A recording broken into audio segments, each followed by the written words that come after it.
Welcome back, everybody. Today on the channel, we're taking a quick look at Cadence of Hyrule, Crypt the Necrodancer, and if it's worth your money. I'm going to spoil the video and say yes, so you can leave now if you want. I wanted to go through and just give anybody who hasn't really seen this game, which I'm sure there's not many people, just a look at what this game is and if it's something that you might be interested in.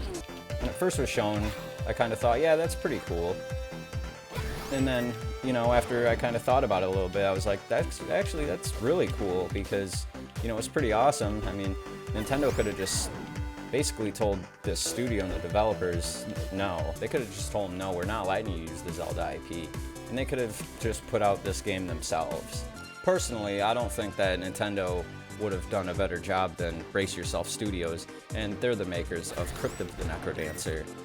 But anyways, that game right now is on the eShop for $3.99, and I thought about buying it, and I think I still might.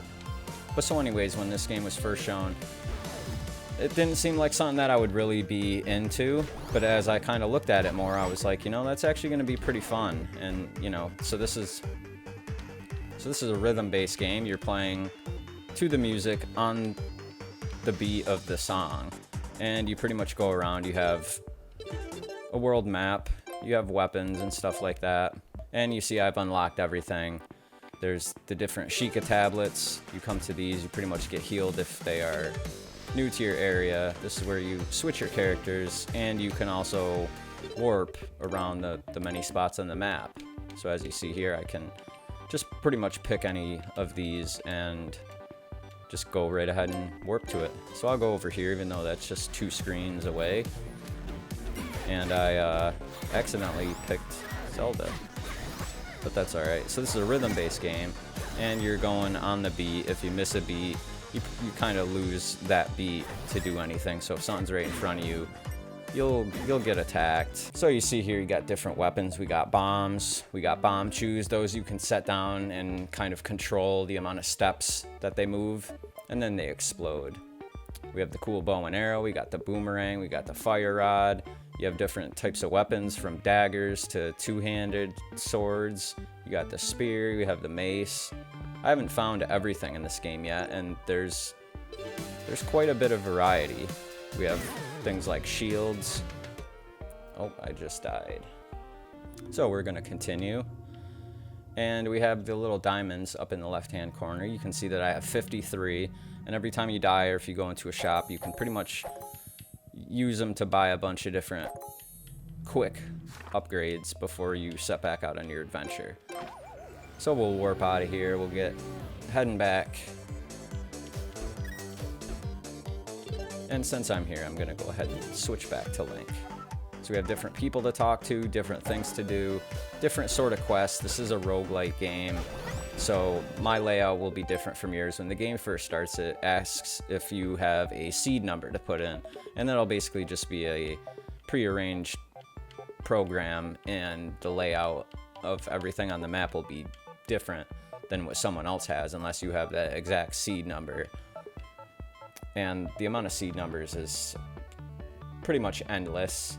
So even though a lot of the items and stuff like that might be in the same dungeons, they do move. So that's one thing to consider.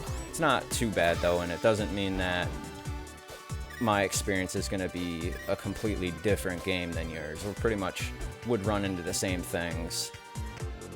There is just a couple more dungeons that I have to go through, and I'm pretty much collecting these instruments before I go and finish the final boss and have the game beat. So as you see, you run to the beat. Enemies approach you. They have different patterns, things like that. You go from town to town. There's different little towns. You have a shield. We have a spin attack. So you can get pretty tricky with these things. And it's definitely off-putting at first. For the first like hour, I probably died at least 25 times before I really started to get the hang of it, because I'm used to playing Zelda games just like anybody else would be, and you don't attack. I mean, you do use the shield with the right bumper, and you can hop around with your shield out. And then we use the left bumper for that swing attack. but you don't just tap A or B like you normally would to hold up your shield and to actually swing at things. So that's definitely very strange feeling at first. And then you're pretty much just using the D-pad or the joystick. I prefer the D-pad. It's a little bit more precise, especially when you're being surrounded by enemies. And that's your directional, and whatever direction you're facing is how the weapon is actually going to disperse. That's how you're going to kill your enemies, is by using your D-pad in that direction.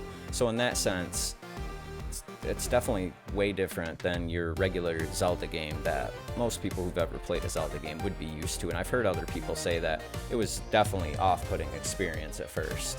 So it took me a little bit to adapt. I have played most of this game in handheld mode, which I would say I actually prefer to the big screen. You just seem just closer to the action, I guess, would be maybe how I would phrase it. So there's different patterns, different things that we can do to kill our enemies. Here we're gonna go ahead and wait for him to pop back out, and then we'll throw the boomerang at him.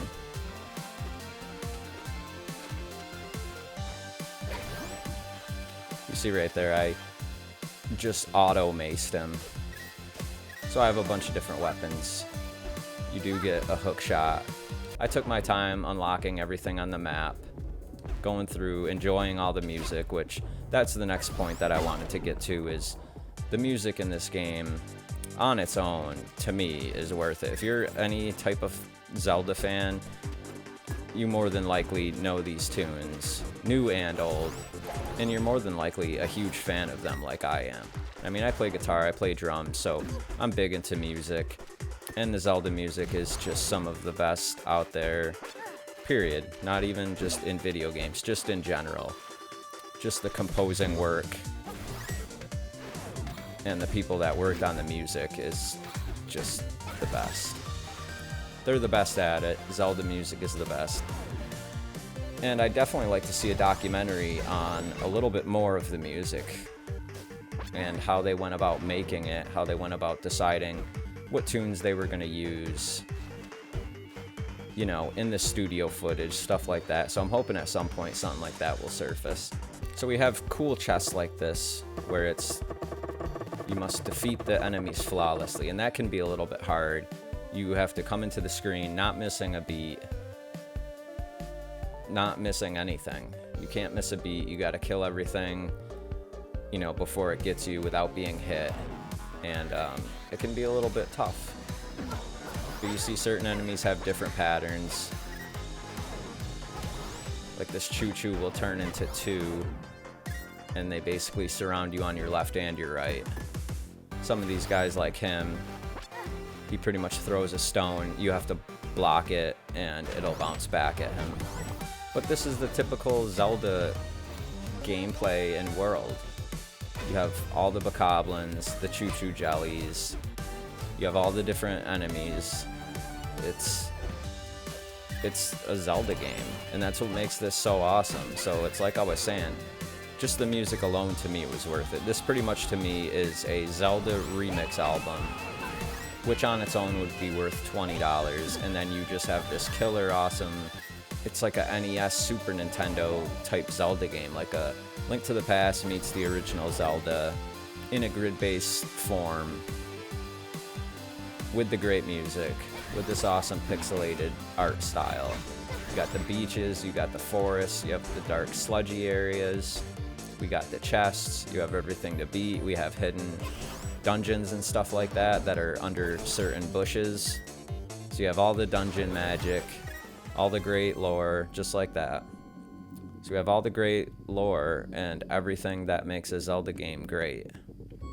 So in here I would need a shovel, which I didn't grab.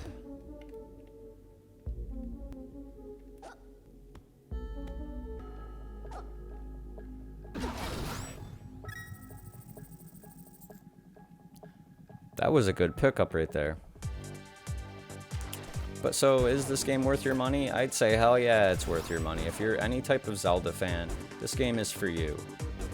It's $24.99, and that's a great price. But all jokes aside, this is a great experience. It's fun to move to the beat. It takes a little bit of getting used to, but this is overall a great game. One that I'm gonna beat, and then I'm gonna load it up. I'm gonna play it again. I'll probably go online, look at some different seed numbers, or just enter some in myself and see what type of different world layouts I can get. Northwest is haunted. I hope none of the Zora accidentally wander there. But that was a good hint, so thanks to her. She's the character from the original game. You start off as her, and then you basically take control of Link or Zelda almost immediately. It's just a couple minutes in. This game isn't really focused on her, it's definitely focused on the Zelda character. So if you're worried about that, with this just being a slight sprinkle, you know, in terms of like the Zelda and Link mending of the franchise, then you don't have to worry about that. They've done a good job to take the original things out of this game and just basically put those straight to the side and just fill this game to the brim with everything from The Legend of Zelda. So that's great, because I kind of worried at first if you wouldn't get to play as Link or Zelda until the very end, or maybe halfway through this sort of story. You know, I thought that that's what it was going to be, it was going to be a selling point and not the main point, and it's definitely the main point. So they did a good job of taking the original game and what its gameplay is and what its graphics look like. This game definitely has more polish than the original Crypt of the Necrodancer, and I would expect that because Nintendo published this and they definitely stamped the seal of approval on this. So it's nice to see that this wasn't just a cash grab, that Nintendo was nice enough to let them use the Zelda IP, that Nintendo themselves didn't just sort of put this out and we saw a game further down the line where we then see an interview with developers saying like, hey, this was going to be our game and they told us no. So it's definitely a good look, and it was really cool that Nintendo complied with them and said, yeah, you can do that, we'll even help you and we'll even publish it for you. So that's just been a quick look at Cadence of Hyrule from the Crypt of the Necrodancer, featuring the characters from The Legend of Zelda. Let me know if you're going to buy it. Let me know what you think of it. Have you already played it? Let me know in the comments down below. And if you're new to the channel, please consider subscribing.